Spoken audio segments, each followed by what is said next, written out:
this country should be the richest in the world. But after the lost Liberal decade, we've had the poorest growth in all of the G7. The American economy has grown 14 times faster per capita than the Canadian economy has in the same decade. And that, I think, explains why Donald Trump keeps endorsing Mark Carney. He keeps giving Carney support. He said he wants to keep Carney in power after the election. And it's pretty easy to understand why. Carney's policies, which he implemented as Trudeau's economic advisor, have made our economy more weak and reliant on the Americans than ever before. He supported massive carbon taxes while he moved his money out of the country to avoid paying them. He testified against the Northern Gateway pipeline while advising Trudeau against the Energy East pipeline. He supported the anti-pipeline law C-69, the energy cap, and countless other anti-development policies. All of these policy decisions have made us hopelessly reliant on the Americans. And despite making sort of rhetorical hints to the contrary 28 days before the election, Mr. Carney is actually doubling down on all of these radical, keep-it-in-the-ground policies that he has supported for the last 10 years of the lost Liberal decade. Here's the reality. We export 98% of our crude oil to the United States, moving from, in fact, the oil that goes from Western Canada to Ontario and Quebec actually has to go through the U.S., meaning Donald Trump has the legal power and the territorial control already to stop Canadian energy from going to Canadian consumers. We sell twice as much goods and services to the Americans as we sell between our provinces because the Liberals will not let us build the infrastructure to move it east-west. And between 2015 and 2020, the Liberals killed $176 billion of known projects that would have boosted our economic independence against the Americans. And that does not include the countless other projects that never appeared because investors took a look at Canada's anti-energy regime and said, we're not even going to bother announcing a plan to invest.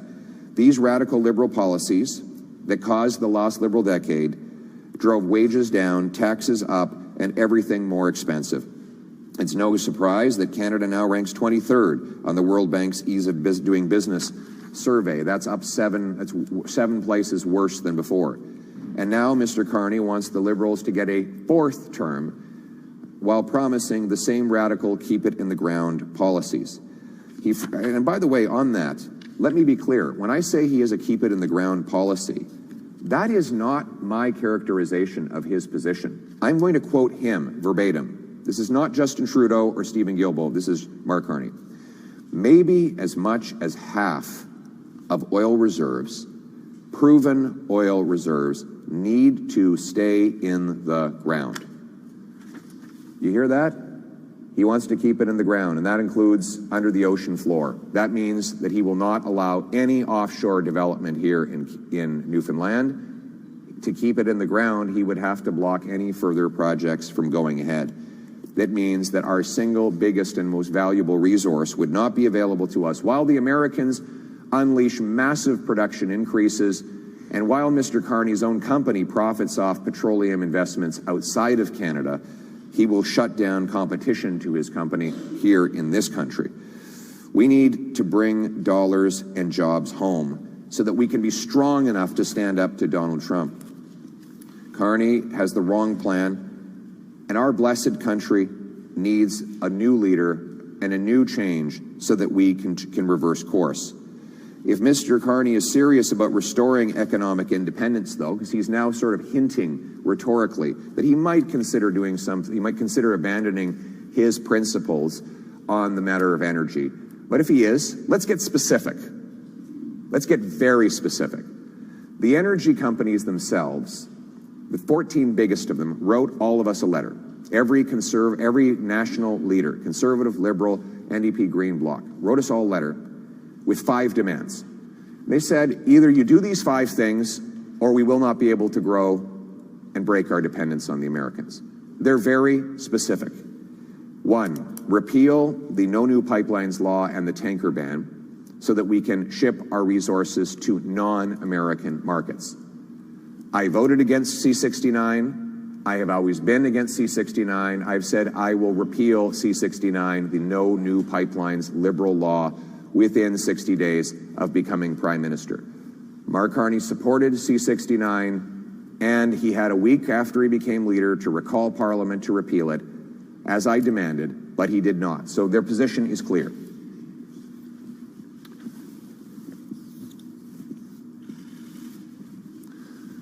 Second, it now takes, after the lost Liberal decade, it now takes 17 years to get a mine approved, while other countries do it in mere months. We can protect our environment and our population, but do it quickly. Why does it take, what do you learn in year 16 that you couldn't have learned in the 4th month of a review? That's why I have announced I am committed to the Build Canada demand to reduce wait times for permits to 6 months. Mr. Carney continues to support the reckless bureaucratic regime that takes many years and even decades. So again, on that front, the decision is very clear.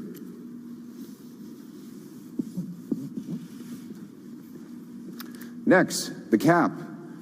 The Liberals have imposed an energy cap. This will prevent our industry from growing and even force it to shrink in size, because the policy is to reduce the output of the industry. I have said I oppose the energy cap. Just last week, Mr. Carney and his environment minister said they will keep it in place. So again, the choice is clear. After a lost Liberal decade, do you want to keep in place an energy cap by electing the Liberals to a 4th term, or do you want to put Canada first for a change with a new Conservative government that will scrap the cap?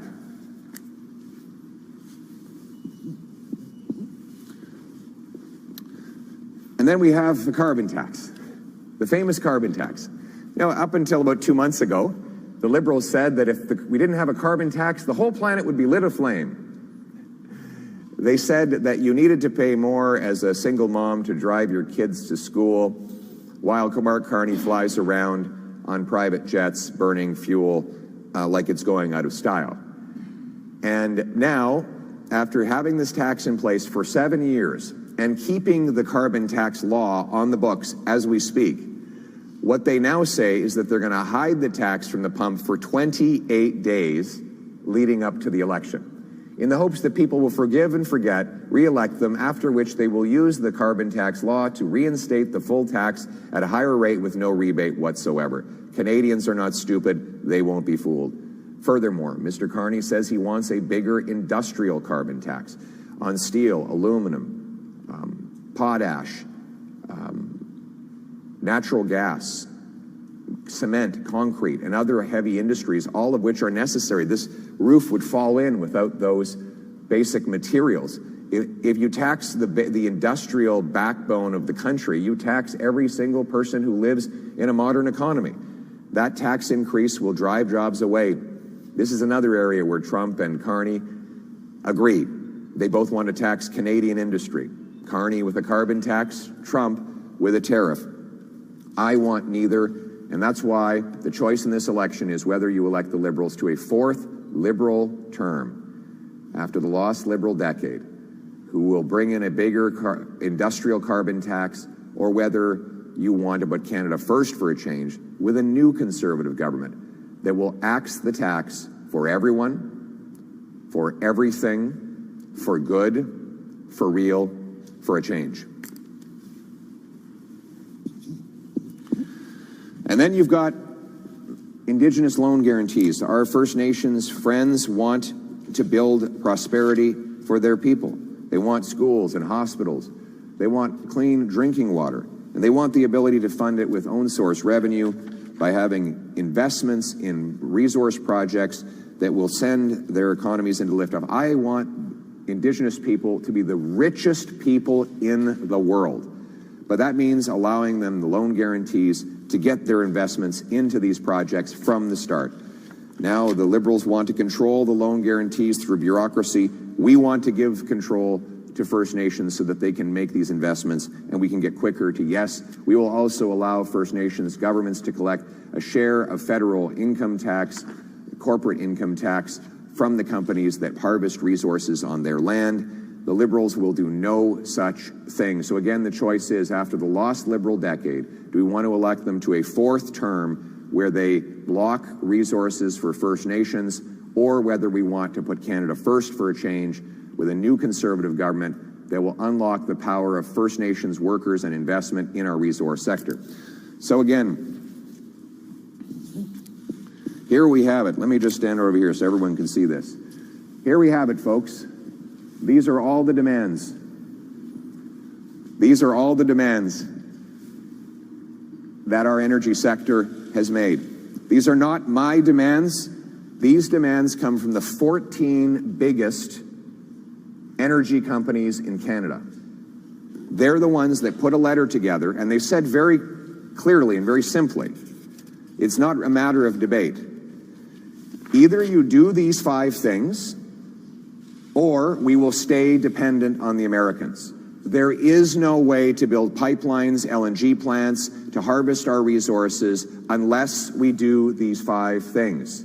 Mr. Carney, he has made some vague mutterings about how he might be inclined to change his position that he took over the last decade. But it's time for him to get specific.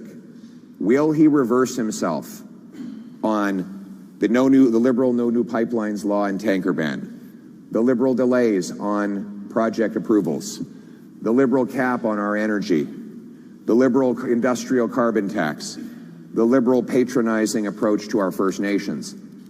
I ask you to pose that question to him directly. And if his answer is anything but yes, then if he's not willing to say that he's abandoning all of his principles and his policies, then you can be very sure that under a 4th Liberal term, our energy sector will continue to be crushed and the Americans will continue to win our money, our jobs, our energy at huge discounts. It is no wonder that Donald Trump is so determined to see Mark Carney stay in power. Mark Carney is a weak, out-of-touch leader who never puts Canada first. He had 3 passports up until not long ago. He moved his headquarters out of Canada to New York City. While supporting carbon taxes here, he invested in American coal. While opposing pipelines here, he profited off of foreign pipelines. He continues to have those foreign conflicts, which will prevent him from doing what's right for Canada.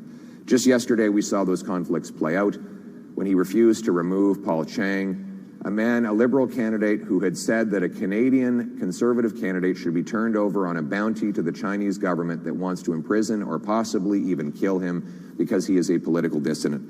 Mr. Carney said that Mr. Chang could stay on as a candidate. It wasn't until midnight, when we found out the police were involved, because it is a potential criminal offense, that the candidate stepped aside himself, not being pushed out by Carney, but because he decided on his own. Mr. Carney will never put our country first. He will always put himself first. And that is the choice in this election. After the lost Liberal decade of rising costs and crime and a falling economy under America's thumb, do the Liberals deserve a 4th term in power? Or is it time to put Canada first for a change? A change that means axing taxes, building homes, unleashing our resource jobs, and bringing home production so we can stand up to Trump from a position of strength. And most of all, to bring home the Canadian promise that hard work gets you a great life, in a beautiful home, on a safe street, protected by brave troops under a proud flag. Let's bring it home. Thank you. Thank you. Do you want to take questions from the floor?